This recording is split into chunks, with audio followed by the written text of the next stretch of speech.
Welcome to this lecture on electricity in daily use. In today's lecture, we are going to talk about alternating current. So before we talk about alternating current, there are a few mathematical concepts that I would like to introduce to you. So the word alternating, if you see this word alternating, this alternating comes from the fact that this current varies with time. And how it varies with time? It varies sinusoidally. So, what is sinusoidally? Anything that follows a sine or a cosine function. Let's see what that means.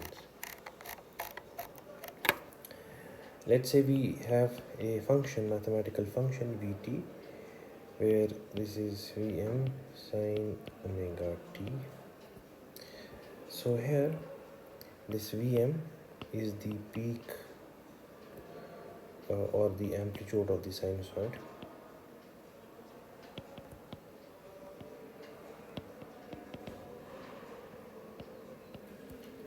Omega is the angular frequency.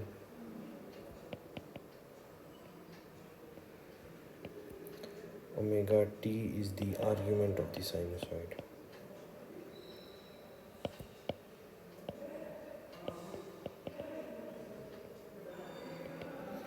Okay, this angular frequency is in radians per second. Okay, so this is in general the how we define a sinusoid. This sinusoid has a characteristic feature that it repeats after every t seconds.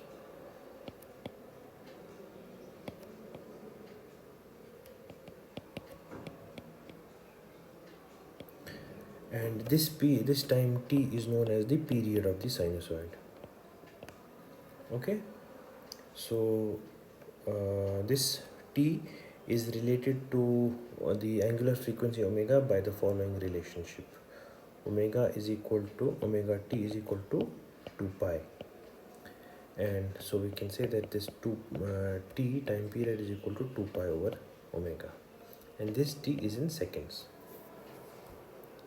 I'll show you what this means.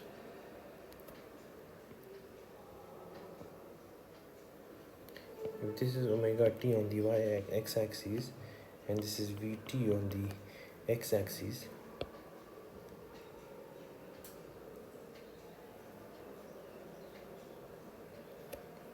so if this is 0.0, this is 0 pi, this is 0.2 pi, this sinusoid repeats after a period 2 pi, and this 2 pi is known as the period of the function. This is the time period, t is the time period. Okay, so this repeats after every 2 pi radians. 2 pi radians, the sinusoid repeats. The sine function, the sine and cosine repeats after every 2 pi radians. If you see as what is this, we can say vt as a function of omega t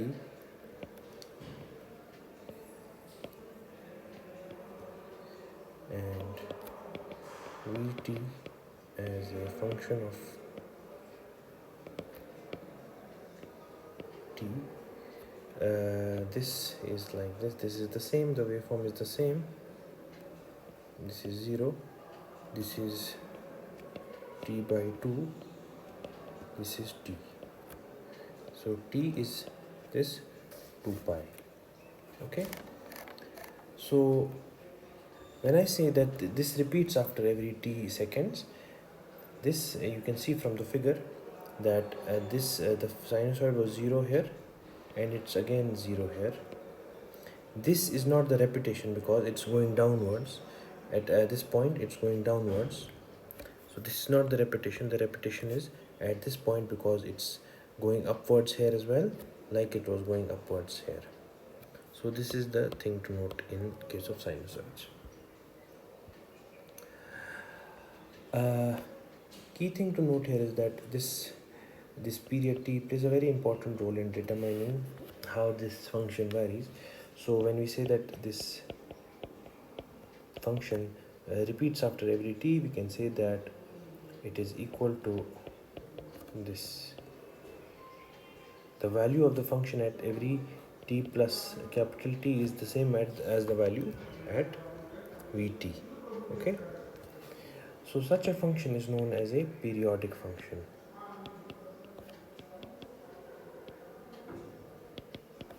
You can look this up in your at your own places as well. So any function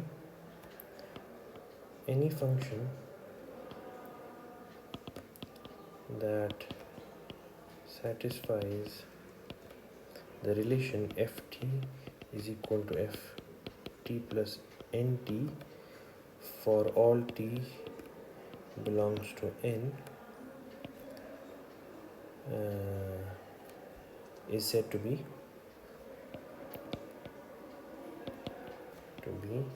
a periodic function. Okay, so this is period t, like I said earlier, is the time of one complete cycle.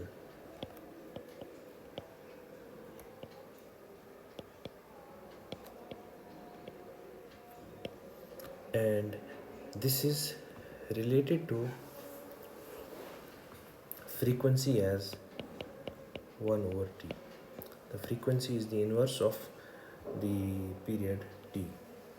Okay, so this frequency is in hertz, and the angular frequency omega is equal to 2 pi f, which is in radians per second. Okay, so this was some general idea about sinusoids. So when we talk about alternating currents or voltages, they are in effect sinusoids of this form. We have Vt is equal to Vm sine omega t plus phi. Okay, so this is the general form of the sinusoid. So if you plot them, it is omega t, so it's like this.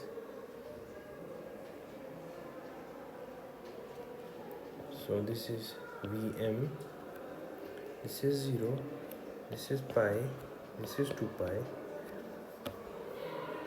So this phi term I am going to introduce. This phi is like this. So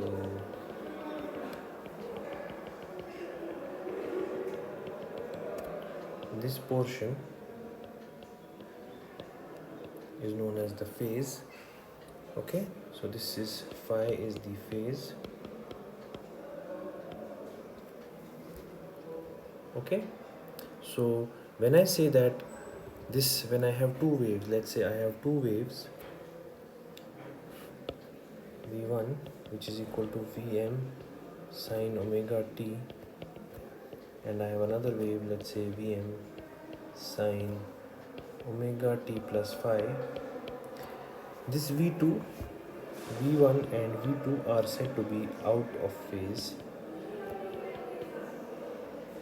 They are said to be out of phase, where V2 leads V1 by a factor phi, where this phi is the phase or the phase difference.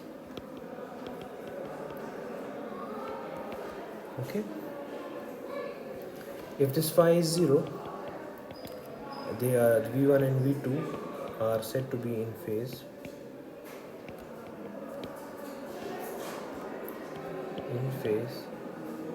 And if it's not 0, then they are V1 and V2 are said to be out of phase.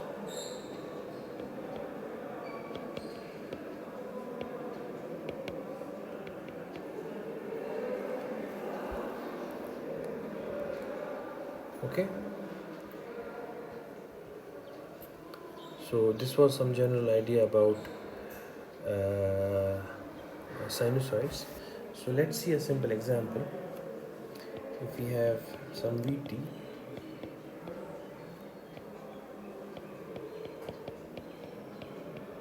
and suppose you are given this mathematical function 12 cos 50t plus 10. I want you to find out the amplitude, the phase, the period, and the frequency of this sinusoid. The amplitude or the peak value is going to be 12 volts. The phase phi is going to be 10 degrees.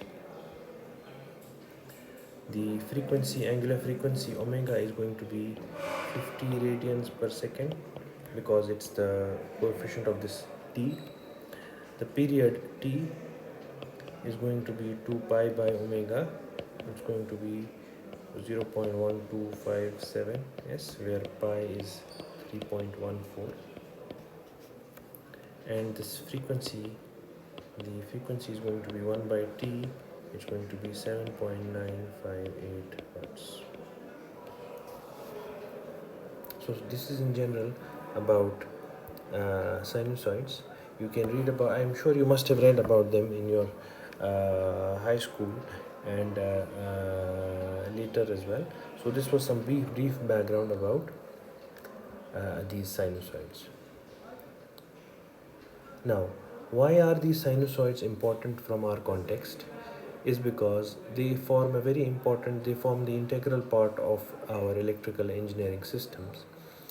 So all of the power transfer, because there are generating stations, you must have heard of it, generating stations.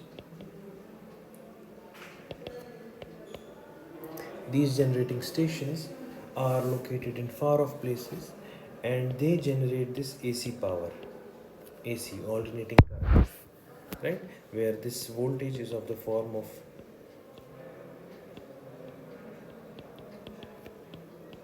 Vm sine omega t plus phi, or it could be Vm Vt, could be Vm cos omega t plus phi naught phi dash.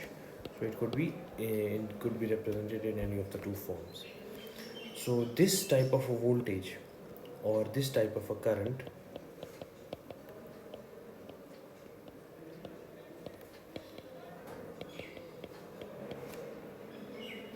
this is known as, this type of a voltage or this type of a current is known as an alternating current.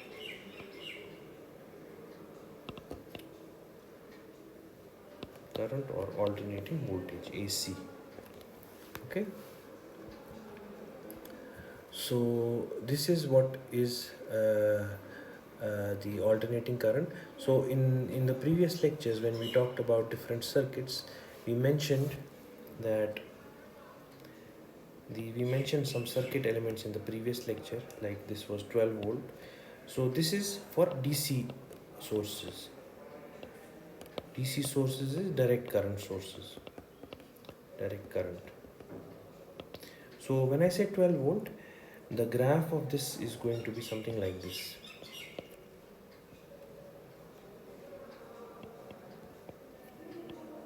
Okay, so this is the graph of the DC because it's always constant, does not vary with time. Okay, on the other hand, if you have a 12 let's say the AC is represented by this symbol. So AC has this symbol, and this is the waveform of atypical alternating current. So this is the peak Vm. So as you see, this the value of this keeps on changing, right? So this is remember that this is the power that is transported, right? So transmitted, rather, I would use the word transmitted over long distances. And you would see these transmission towers. When you come to the university, you see these transmission towers. So what happens in these transmission towers? These transmission towers are connected to grid stations, and they are further connected to transmission towers, which are connected to generating stations, and these generating stations actually generate this alternating currents and alternating voltages. So they are, so this is how power flow takes place. Okay, so the whatever power, whatever electricity we get at home,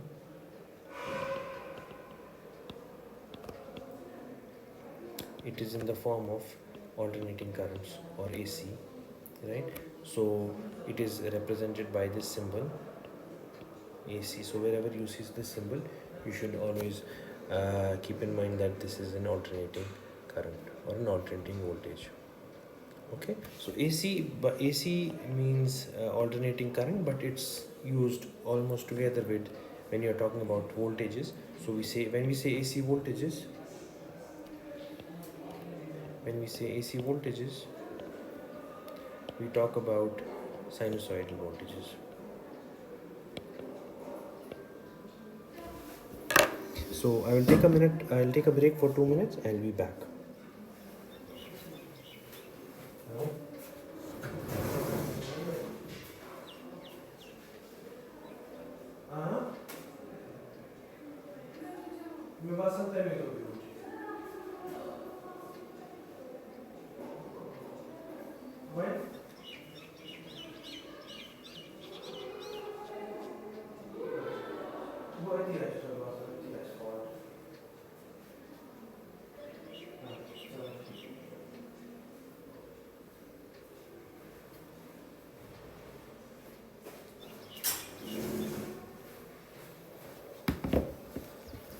So sorry for the delay, sorry for the interruption.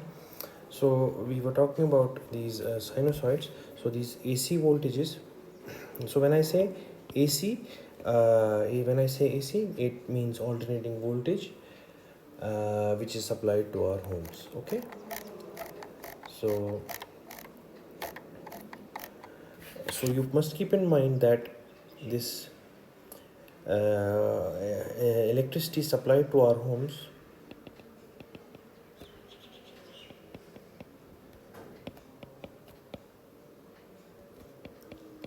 is about 230 volt AC. So this 230 volt is the RMS value. By RMS, I don't want to go into the details, but this RMS value is the root mean square value. So when we have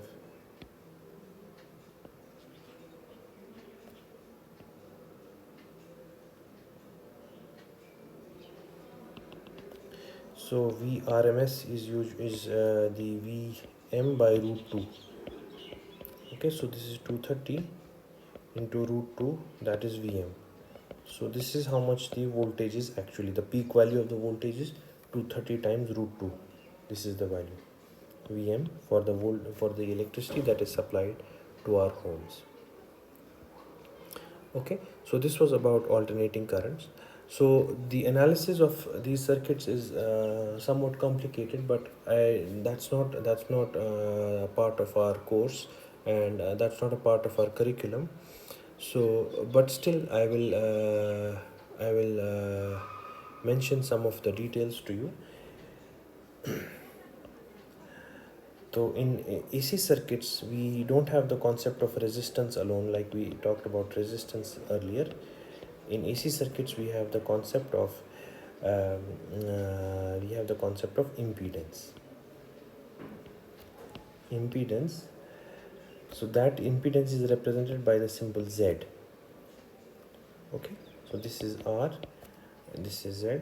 This Z has another component which is known as reactance, that is denoted by X, but I don't want to go into that detail in this course. That's a slightly advanced topic, so I don't want to go into that here.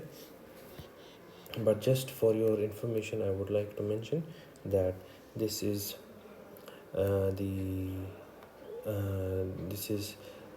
AC circuits we talk about impedance, and we don't talk about a resistance only, we have the concept of impedance. So this was some brief introduction about sinusoids and alternating currents, and I will I think this is all that's to be discussed in this unit. This unit 1 is over now. The one thing that's left is power in AC circuits. So I will skip that topic for a bit. So if we get time, if we have some time at the end of the course, we will do that. We will cover that topic as well. So for now, I would like to shift to unit number 2, and with this we conclude unit number 1 of our course. I would want you to try and solve these numericals, wherever we have discussed these numericals. I would want you to solve them at your own places, and if you face any difficulty, you discuss them with me. And in the next class, we will pick up unit number 2 of our course, and then we can proceed further. See you in the next lecture. Thank you.